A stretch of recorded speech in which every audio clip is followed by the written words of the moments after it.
Que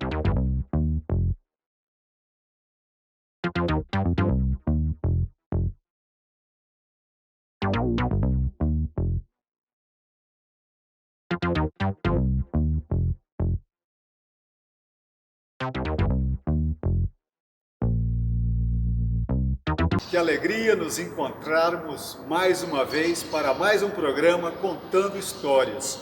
E hoje temos uma felicidade, conversar com um ex-aluno que passou por esses corredores e hoje é pai. E vai contar um pouquinho da sua história de vida, poder partilhar conosco um pouco disso. Robson, seja muito bem-vindo a essa casa que sempre foi sua. Mais uma vez, boa tarde a todos. Já com esse tema, alegria que eu estou aqui, né? E ainda mais com essa oportunidade de relembrar toda a minha história. Isso me deixa muito feliz, né? E estou sempre à disposição de você, da escola, o que for preciso. Que maravilha!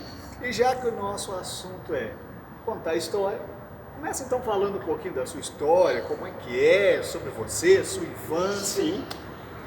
A minha infância, gente, sempre foi, eu falo que foi uma infância muito feliz.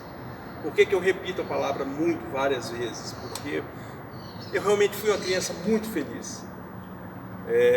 Uma infância em que a presença dos meus pais é muito importante, foi muito importante. Uma infância talvez de não com muitos recursos financeiros. Porque você imagina bem, um pai, torneiro mecânico, com 3 filhos, né? A mãe, dona de casa, e eles não abriam mão de um ensino de qualidade. Então a minha infância foi muito voltada aonde? Brincar na rua, jogar bola, jogar finca. Bons tempos. Bons tempos, rouba bandeira, né? Mãe da rua.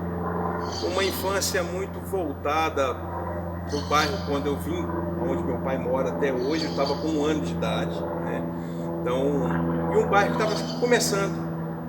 Então tinha muito pouca estrutura no bairro, né? As ruas ainda eram de terra, sempre faltava energia elétrica, né? E um bairro que as pessoas tinham o hábito de sentar no portão no sábado à tarde para poder conversar enquanto a meninada brincava na rua. E eu me recordo muito bem de um final de semana que faltou a energia, né? Sempre tem uma ideia sensacional na cabeça dos meninos, né? Então nós resolvemos pegar um pedaço de câmara de ar, cortar no formato de uma cobra, amarrar com uma linha de anzol, né? Colocamos aqui do lado de lá, do outro lado da rua, e entramos para dentro da construção onde é a casa que meu pai mora hoje. E os pais todos sentados na rua, conversando. Quando sobe, nós ouvimos as vozes escuridão da pessoa, escuridão total, né? O pessoal sobe a rua, a gente começa a puxar a cobra, né? E, para alegria nossa, era um casal, a menina grávida, então eu me lembro como se fosse hoje, um barrigão. Então, o marido, a esposa e a sogra. E a cobra acha de realmente enrolar na perna da menina que estava grávida. Nossa. Então aí ela começou a passar mal, aquela gritaria, e o único caminho que a gente tinha era acabar de entrar para dentro da construção, porque no fundo era o vizinho, não tinha como sair na rua. E o marido começou a pegar os entulhos e foi jogando dentro da construção, né? Eu acho que sorte nossa não entrou, porque realmente a escuridão era muito grande. E aí eu me lembro, as pedras batendo dentro da construção. Então, menino que escondeu atrás do monte de areia, menino que subiu no monte de tijolo, eu subi para cima da laje e tirei a escada, né? Os colegas esconderam dentro de uma caixa d'água que ia subir para casa. E assim, e os pais tudo lá fora na rua presenciando, mas ninguém podia falar nada, né? Porque como é que ia justificar uma ação dessa, né? Das crianças. Então a minha infância foi muito feliz, e assim, totalmente voltada mesmo para brincar na rua. Coisa boa. Carrinho de guia, a gente fazia campeonato, carrinho de guia, né? Bola, derrubar lata, na época das latas de óleo, né? Então a gente punha terra e ficava jogando. Então a minha infância foi muito feliz nesse aspecto, muito, sempre com a presença dos pais e de brincadeiras na rua, né? Então assim, tocar a campainha Hoje ele não mora lá mais, que já faleceu, mas o filho mora. Tinha um japonês que fazia biscoito e pimentinha. Hoje eu sou vizinho, eu moro de frente à casa que ele morou, que mora o filho dele. A diversão era no sábado à noite tocar a campainha na casa do japonês do biscoito e pimentinha e esconder. Até que um dia ele pegou um amigo nosso, ele estava escondido atrás do portão, e levou até na casa, entregou para o pai, né? Então, mas era uma união muito legal, muito legal. A fidelidade era muito grande, ninguém entregava ninguém. Né? É curioso ver esse espaço, né, que a rua era o espaço de convívio, né, com muita liberdade e coisas muito inocentes, né? Que bacana ver isso. Você comentou também que foi na época que começou a comunidade, vocês atuavam muito. Sim, a gente, né? como o bairro estava começando, e aí a minha mãe trabalhava, sempre foi muito presente dentro da igreja católica, e aí resolveram fundar a comunidade Nossa Senhora de Fátima lá no bairro, onde existe a igreja até hoje. E aí, do nada, resolveram comprar um lote, sem nenhum tostão no bolso, compraram o lote, e nós ali naquela idade já de criança, já passando para adolescente, a gente empenhado em fazer eventos. Então, barraquinha, quadrilha, tudo quanto é tipo de evento, feijoada, a gente estava sempre trabalhando ali, né? E nessa época, a gente com 13, 14 anos de idade, era bom porque os pais não deixavam as meninas saírem naquela época, mas poderiam sair para ajudar na obra da igreja. Então, era uma forma da gente estar perto das meninas do bairro, né? Então, começamos a fazer as festas juninas. Herdei do meu avô a marcação de quadrilha, então hoje eu sou marcador de quadrilha. Tem alguns prêmios de marcação de quadrilha, porque fazia as barraquinhas do bairro para arrecadar. E aí nós começamos a disputar campeonatos de quadrilha para poder arrecadar fundos para a construção da Capela Nossa Senhora de Fátima.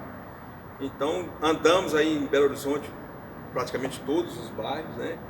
E chegamos a começar a ser convidado a disputar esses campeonatos, né? E aí teve um campeonato que me marcou a gente muito, pelo fato hilário, né? Dentro do regulamento já existia uma regra que na última semana seria divulgado um pré-requisito que teria que ter nessa quadrilha. Então nós ensaiamos e esperamos e tal, e na última semana saiu. A música tinha que ser ao vivo. O sanfoneiro teria que estar dentro da quadrilha, ao vivo, e se possível caracterizado, que isso valeria ponto. Então, num primeiro momento, eu fui conversar com meu pai, porque ele sempre tocou acordeon e etc., mas com um pouco de receio, se ele iria caracterizado, né? Então ele marcou, falou, pode marcar, eu vou. E aí ele falou, mas marca também para a gente ir todo mundo junto, nós vamos sair daqui do bairro junto.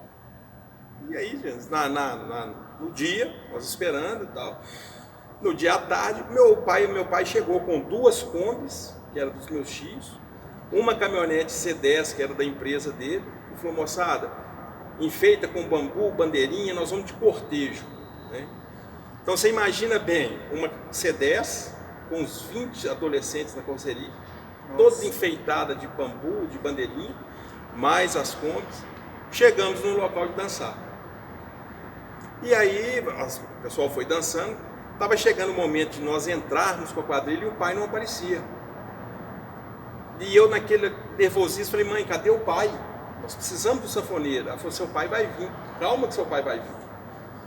E aí quando chamaram a nossa quadrilha, eu me lembro muito bem que eu escutei a vozinha dele lá no fundo, falou, pode entrar que eu estou aqui. E já começou a tocar o acordeon.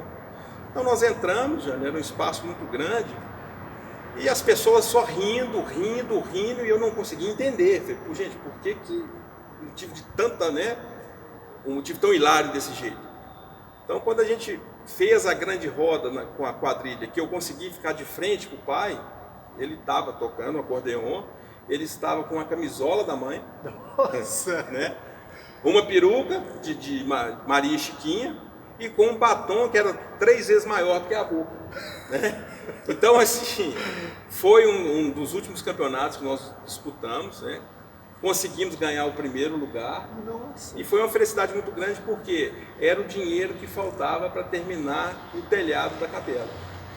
Então, a história da gente lá no bairro com a capela Nossa Senhora de Fátima é de muito trabalho. E da turma jovem, né? Então, da turma jovem que hoje são jovens senhores, né?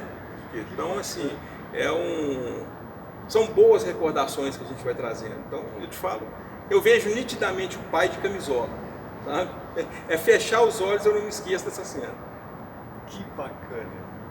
Robson, e como é que era assim, o relacionamento em casa? Como é que era o dia a dia? Como é que você tocava a sua vida? Sim, Janes, como eu te falei no início, né, os pais sempre foram muito presentes, tanto na minha vida como na vida das minhas irmãs, né? E era uma estrutura familiar que os recursos eram limitados, mas essa limitação de recursos nunca nos faltou nada, nada, graças a Deus, nada. Tanto que isso é uma característica da família hoje. Se vai fazer um almoço, é com muita fartura, porque a gente vivenciou isso na infância, né?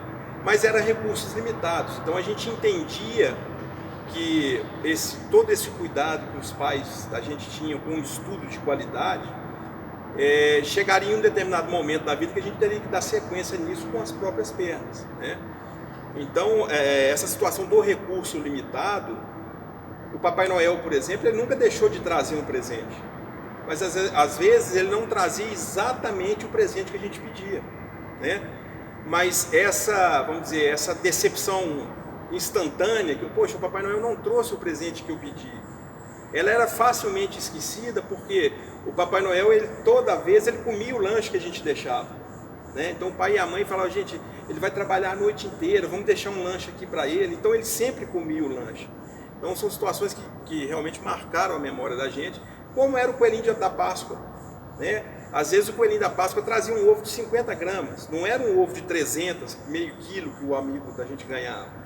Mas a gente tinha a felicidade que o coelho, ele foi na minha casa, porque a gente levantava no domingo de Páscoa, tava as patas do coelho, porque a gente punha um prato de farinha de trigo atrás da porta, para ele passar, sujar as patas e a gente descobria onde estava o ovo, né? Então, vamos dizer, esse recurso limitado do ovo não poder ser de 500 gramas, mas era de 50, a fantasia do coelho ter levado era muito maior que um ovo de 5 quilos, né? Então a gente conviveu muito com isso. E aí eu estudei aqui no Salesiano. Na minha época eu entrei na primeira série, saí na 8ª série, né? Por que eu saí na 8ª série? Porque aí o segundo grau eu fui fazer o curso profissionalizante. Fiz vestibular no Cefet, né? Aí fiz o curso técnico no Cefet e comecei a trabalhar durante o curso técnico. E o meu primeiro supervisor foi meu pai. Nossa, como é que é trabalhar com o pai? Para o pai como nossa. Então na época eu tinha aí os meus 16 anos e eu vim embora assim apavorado. Meu pai é um carrasco, né? Porque a primeira vez que eu chamei ele de pai dentro da oficina, ele me chamou dentro da sala dele e falou: aqui você é o funcionário da empresa e eu sou o supervisor da oficina, eu não sou seu pai. Então, se todos aqui me chamam de São Humberto, você também vai me chamar de São Humberto. E tinha um detalhe interessante, e isso aí é que mais me matava de tanta raiva. Ele não me dava carona. Eu tinha que levantar às 5 horas da manhã. Normalmente, a mãe que me chamava, aí ela já estava na cozinha preparando minha marmita, para eu levar a comida feita no dia. 5h30, 5:45, eu já estava descendo para pegar o ônibus. Eu tinha que ir de ônibus, mesmo com ele indo de carro para a mesma empresa. Mas ele tinha a flexibilidade do horário de entrada. Então ele falava comigo: eu conquistei isso. Eu não vou levantar mais cedo para simplesmente te levar, porque você é meu filho, né? Então assim, e saía do emprego da empresa correndo, tinha que passar em casa, tomar um banho para poder ir para o Cefet. E ele não me dava carona na volta também, né? Então assim, tinha dia que eu olhava para ele e falava: nossa, mas ele é muito carrasco, né? Mas hoje eu entendo que foi um dos melhores ensinamentos que ele podia ter me dado, porque isso me fez ter resistência às dificuldades, sabe? Isso ele me ajudou a criar uma casca que você consegue suportar os pesos sem dobrar os joelhos. Já que você falou de dificuldade, você enfrentou muitas dificuldades na vida? Então, fiz, Janes, o meu curso técnico, né? E aí tive a grato presente de no dia 11 de maio de 88, eu formei no Cefet em dezembro de 88. No dia 11 de maio de 88 eu fui efetivado na Mafesa como técnico de processos. Nossa. Né? Então eu fui efetivado antes de formar e 2 dias antes do meu aniversário. Então foi um dos maiores presentes que eu pude ganhar. E ali trabalhei durante uns 5 anos até que a Mafesa entrou em falência. E aí eu fui trabalhar numa empresa de construção civil, na área de manutenção, e prestei meu vestibular para engenharia mecânica. Mas tudo isso eu tinha a plena consciência que o financeiro era meu. Por mais que eu pudesse pedir ajuda em casa, eu sei que eles iriam me ajudar a pagar a faculdade, por exemplo, mas pesaria para eles. Então, eu tinha que ter um emprego que eu conseguisse pagar a minha faculdade. E assim eu fui fazendo, trabalhava de dia, estudava à noite, fazia o curso de engenharia à noite, até que no meio do curso, mais ou menos, para o 6º período, eu fiquei desempregado. Foi um ano de crise, etc., eu perdi o emprego. E aí eu fiquei naquele dilema, e agora? Eu tranco a minha matrícula ou eu continuo estudando? Estava faltando pouco menos que 50% do curso. E aí eu tomei uma decisão. Na época eu tinha um Uno, né? Então você imagina a gente com 18, 19 anos, é o sonho de qualquer adolescente é um carro. Então meu Uno tinha antena de teto, tinha roda de liga leve, tinha toca-fita Rio de Janeiro, né? Tinha um amplificador GR300, era com a frente baixa. Então assim, era um carro que você não via sujeira no carro. Ficava sábado o dia inteiro lavando o carro. Os adolescentes hoje seria assim, o que existe mais luxuoso Tinha mais e especial. Exatamente. Era a minha vida aquele carro. E aí eu tomei uma decisão. Eu vou pegar esse Uno, vou trocar ele numa Kombi, e aí eu vou começar a trabalhar com frete, com entrega, para que eu consiga continuar estudando. E como sempre na vida, até hoje, mesmo eu estando casado, qualquer decisão que eu vá tomar, eu procuro muito sentar com os meus pais. Então sentei com o pai e mãe e falei, olha, eu tomei a decisão, eu vou trocar o Uno numa Kombi e eu vou continuar estudando. Então eu me recordo muito bem que minha mãe virou para mim e falou, meu filho, se você não quiser fazer isso, nós vamos pagar a sua faculdade. Mas eu sabia que aquilo ia ser dificultoso para eles. Falei, não mãe, eu vou fazer. E assim fiz, Janes. Troquei numa Kombi furgão e comecei a trabalhar entregando catálogos da Guiatel. Então era um ritmo muito alucinado, que tinha que chegar cedo, carregar, fazer a rota e voltar a tempo de ir para a faculdade. E eu não podia colocar o ajudante, porque o ajudante era por conta do motorista. Gasto a mais. Era um gasto a mais. Então eu fazia tudo sozinho. E trabalhava muito de camisa de malha, com manga comprida, porque você chegava, pegava o catálogo, descia e ia entregar nas casas, debaixo do sol. E um belo dia eu cheguei em casa, até meio atrasado para a faculdade, entrei correndo para tomar banho. E quando eu estava debaixo do chuveiro tomando banho, eu senti meus braços ardendo, sabe? Então, quando eu olhei os braços, os 2 braços cortados mesmo por capa de catálogo. E aquilo me deu um desânimo. Eu falei, puxa meu Deus, será que vale tanto esforço? Né? Saí do banheiro, esse dia eu saí, decidi a não ir na faculdade, falei, não vou. E aí encontrei com minha mãe já com um lanche pronto, para ir para a faculdade. Aí eu peguei e mostrei para ela, falei, mãe, olha os meus braços. Será que vale tanto esforço, mãe? Aí ela virou para mim, Janes, eu não esqueço disso, eu posso viver o tempo que for. Pôs a mão no meu ombro e falou comigo, meu filho, talvez hoje você não entenda esses cortes, mas não deixe de sair na aula e não desanime, porque sua mãe ainda vai ver você formado, vai ver você com título de engenheiro, e aí nesse dia nós vamos voltar a falar sobre esses cortes. Então, Jones, tomei meu café, troquei de roupa e fui para a faculdade, sabe? E fui para a faculdade. E aí trabalhei, venceu a campanha da Guiatel. Eu ainda mãe é mãe, né? Mãe é mãe. Eu ainda não estava empregado, né? Fui entregar pão de queijo na Forno de Minas. E era a mesma situação, não podia pagar o ajudante, e eu precisava de carregar, tá com as entregas feitas até 11 horas da manhã, porque a Kombi não era refrigerada, então não podia descongelar os produtos. Então eu chegava na faculdade por volta de meia-noite, tomava um banho, comia alguma coisa, levantava 2h30, 3 horas da manhã para carregar na Forno de Minas, para poder conseguir entregar. E alguns clientes a gente tinha que arrumar o freezer, né? Então isso também é um fato que me marca muito. Eu entregava muito numa padaria ali no Betânia, chegava, tinha que arrumar o freezer. E aí, depois que eu casei, etc., eu fui morar em frente a essa padaria. Então, a primeira vez que eu entrei nessa padaria, eu te confesso que eu cheguei até a emocionar. Falei, poxa, eu vim aqui há 3, 4 anos atrás, numa correria, um cansaço, arrumando a prateleira, né? Não que não seja um trabalho digno, muito pelo contrário, isso me amadureceu demais. Hoje eu moro em frente a essa padaria, no meu apartamento que eu consegui comprar com o meu trabalho.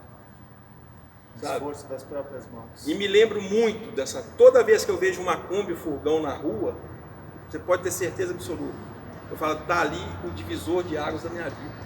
E Deus foi tão bom, que era um carro que andava extremamente pesado, e eu nunca furei nenhum pneu nesse carro. Nenhum pneu. Era só combustível e trabalhar. Até que um dia as coisas engrenaram, eu voltei a trabalhar e aí eu consegui trocar essa Kombi num Opala, que era o meu sonho de consumo, né? Um Opala 6 cilindros. Nossa. Mas eu te confesso que no fundo, o coração ficou meio apertado por causa da Kombi, sabe? Porque ela virou meu amigo, meu confidente. Quantas vezes dirigindo na Kombi eu falava, nossa, aonde que eu vou, até onde que eu vou, meu Deus, me dá força. Eu lembrava da minha mãe. Continua que nós vamos conversar. Então foi assim que eu fui tocando a minha vida, sabe? Meu pai muito presente, mas ele era mais calado. Ele demonstrava pra gente o seguinte, se precisar eu estou aqui. Agora minha mãe não. Minha mãe tinha apesar da pouca escolaridade, mas ela tinha uma sabedoria, sabe? Então eu cansei de deixar de fazer coisas que eu queria, porque ela falou comigo, eu acho que você não deve. Por causa da sabedoria que a mãe tinha. Que bacana você reconhecer isso, né? Sabe? Então, assim, ela é muito presente na minha vida. De todo mundo, de todo mundo. Achei interessante você falar que depois foi morar em frente, depois de casado. E aí, casou e a paternidade? Casei. Como é que é ser pai? Tenho uma parceria muito grande com a Luciana, minha esposa. Nós namoramos 14 anos. Nossa. Por quê? Nós começamos a namorar, aí dentro de pouco tempo eu estava fazendo essas entregas na Kombi, e aí comecei a estudar e eu não tinha condições de casar, então eu preciso de me estruturar. E ela sabiamente soube esperar, sabe? Então é um achado na minha vida, minha esposa. Então, várias vezes eu ia namorar de sexta-feira, durante a semana eu não tinha nem tempo. Chegava na casa dela no sábado, às vezes conversava um pouquinho, deitava no sofá e dormia até na hora de vir embora, por causa do cansaço, né? E aí nós casamos, nós já temos aí 18 anos de casado, né? E quando veio a paternidade, foi uma alegria para mim muito grande, porque eu sempre tive um relacionamento muito bom com os meus sobrinhos, etc. Mas é um fato que ficou muito claro, ela fez o teste de gravidez na casa da minha irmã, a gente sempre foi muito próximo. E aí quando minha irmã falou com ela, olha, você está grávida. Meu cunhado veio correndo da cozinha com uma garrafa de champanhe e ela chorando na sala, porque a gente estava começando a vida, né? Ela com medo se ia dar conta, ele pegou a garrafa, é melhor a gente comemorar depois, né? Pôs a garrafa de champanhe no chão. Mas aí a gente foi trabalhando isso, eu sempre fui muito organizado com as coisas, então a partir daquele momento, toda ida no supermercado vinha com um pacote de fralda, então quando a Maria Eduarda nasceu, sobrava fralda pelo ladrão dentro de casa, né? Mas que é uma coisa que gasta. Que gasta, né? Nossa. Mas assim, foi uma das melhores fases da minha vida. Como a que eu fiquei mais apavorado e não apavorei até hoje, dessa forma, foi quando a médica entrou no quarto e falou assim, Luciano, você e a Maria Eduarda está de alta, vocês podem ir embora para casa. Eu no meu íntimo, eu olhei com a mulher, com a barriga cheia de ponto, que foi cesárea, Olhei para o lado, aquele bebezinho daquele tamanho que eu não sabia nem como pegar. Falei, meu pai do céu, como é que eu vou arrumar com essas duas lá dentro de casa agora? Né? Mas aí, com a ajuda de sogra, de mãe, a gente foi conseguindo trilhar os caminhos, etc. E hoje eu falo que ser pai para mim é um presente grande de Deus. Minha filha é um presente da minha vida. É um grande presente da minha vida. Nossa, Robson, quanta coisa bacana, até emocionante, né? A gente pode ver e aprender de uma história vivida, de uma realidade, de uma verdade, de uma vida. Que bacana, né? Que boa escolha ter chamado você para cá. Fico feliz. Eu queria que você falasse de alguma experiência marcante, sei lá, alguma coisa que envolva a sua família, que você tem como princípio, que te norteia, que é importante para você, sei lá, talvez os seus pais, né? Você tem essa questão do trabalho voluntário? É uma pergunta para nós três lá de casa, os 3 filhos, e para os netos também, muito fácil de ser respondida. Para qualquer um de nós que você perguntar o seguinte, uma experiência marcante dos pais ou dos avós, eu te falo muito rápido, honestidade. A vida inteira os nossos pais ensinaram o seguinte, sejam honestos. Com vocês, com as outras pessoas. Então minha mãe falava muito, meu filho, tenha sonhos, tenha ideais na sua vida, trace metas, planos para você conseguir esses sonhos, mas a base principal dessa estratégia é a honestidade, porque você alcançar um sonho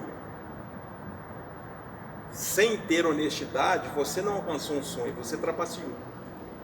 Agora, a partir do momento que você alcança um sonho com honestidade, esse sonho ele é real, ele é duradouro.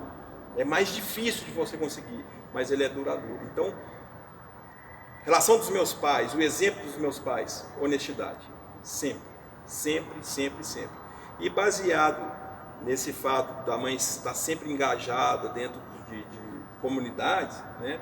Eu já tenho praticamente 6 para 7 anos que eu faço parte de uma conferência em São Vicente de Paulo. Então, a gente são 15 famílias assistidas, né, que obrigatoriamente nós assistimos todos os meses, com as necessidades básicas, remédio, cesta básica, etc. Alguma orientação jurídica, a gente tem alguns advogados que fazem parte da conferência, psicólogos, enfim. E um trabalho que a gente faz de marmitex para pessoas em situação de rua. Então, uma vez por mês, o pessoal da conferência junta, aí são 250, 300 marmitex, sabe? Então, assim, eu acho que o problema do outro tem que incomodar a gente. Se eu quero um mundo melhor, eu tenho que fazer a minha parte melhor. Para mim não importa se a minha parte é desse tamanhozinho, mas o mundo vai ficar melhor se eu for uma pessoa melhor. Né? O problema do outro ele tem que me perturbar. Só uma coisa, você comentou da sua mãe, de você com os braços cortados. Quando você conseguiu formar, então? É isso que a gente fala. Então, no dia do meu baile de formatura, eu fiz questão que ela fosse na frente do carro comigo, justamente para ver se ela ia comentar alguma coisa. Que depois desse fato que ela falou, ela nunca mais tocou nesse assunto. E ela foi, Janes, o tempo todo caladinha dentro do carro. E no meu vídeo, gente, a mãe esqueceu. Mas quando nós entramos no salão, que nós sentamos na mesa, que tinha lá em cima da mesa escrito Engenheiro Robson Scarpelli. Nós sentamos, todo mundo. Ela pegou aquele papel e falou comigo, você lembra disso aqui? Lê para mim. Eu falei, mãe, lê para mim, Engenheiro Robson Scarpelli. Ela falou, a base dessa engenharia, desse profissional, dessa pessoa, desse sucesso daqui para frente, está nos seus braços cortados.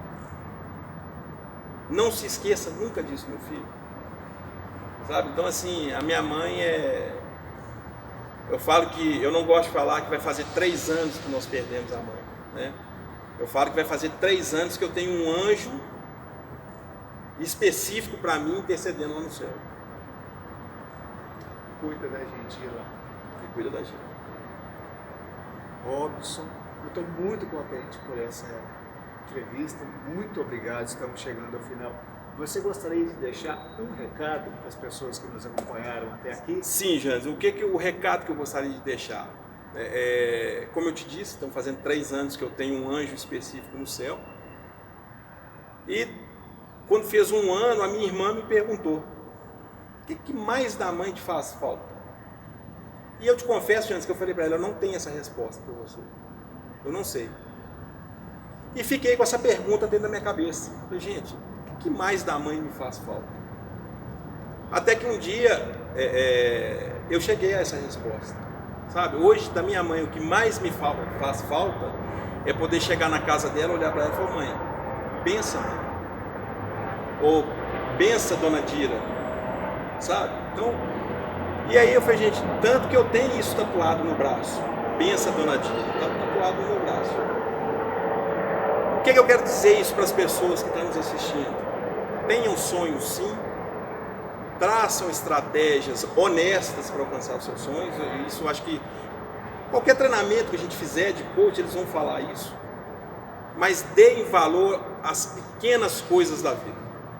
Um bença mãe, por exemplo. Um bom dia. Eu acho que eu vim aprender isso com a falta da minha mãe. As pequenas coisas do dia que mora a felicidade.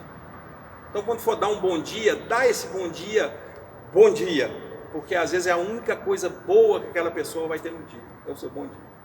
Então, deem valor às pequenas coisas da vida, que é onde está a felicidade. Que bom poder fazer essa experiência e que a gente então leve esse grande ensinamento.